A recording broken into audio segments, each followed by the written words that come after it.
Le vœu de chasteté, c'est la question qu'on pose aux prêtres et aux religieux.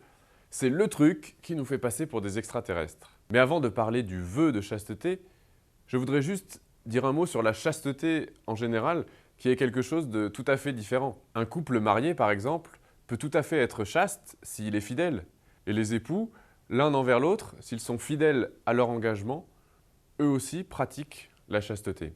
C'est vrai que pour les prêtres, les religieux ou les religieuses, le vœu de chasteté a quelque chose de spécial parce qu'il va avec le célibat. De même que Jésus était célibataire, en se mettant à sa suite, nous choisissons aussi de l'imiter dans cette dimension de sa vie. Mais ce qui focalise aujourd'hui toute l'attention, c'est que cela signifie pas de relation sexuelle.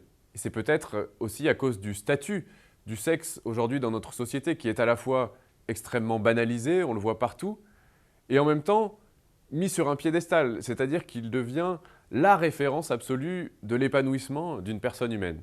Mais est-ce qu'on parle encore de relation ou plutôt de consommation? Faire vœu de chasteté, c'est définir l'être humain autrement que comme un consommateur. Il y a bien un manque au cœur de l'être humain, mais ce n'est pas un manque qui peut être comblé par la consommation. C'est une solitude intérieure qu'il faut essayer d'apprivoiser avant de demander aux autres de venir la remplir. C'est un vide qu'il faut essayer d'habiter avant de demander aux autres de venir nous en distraire.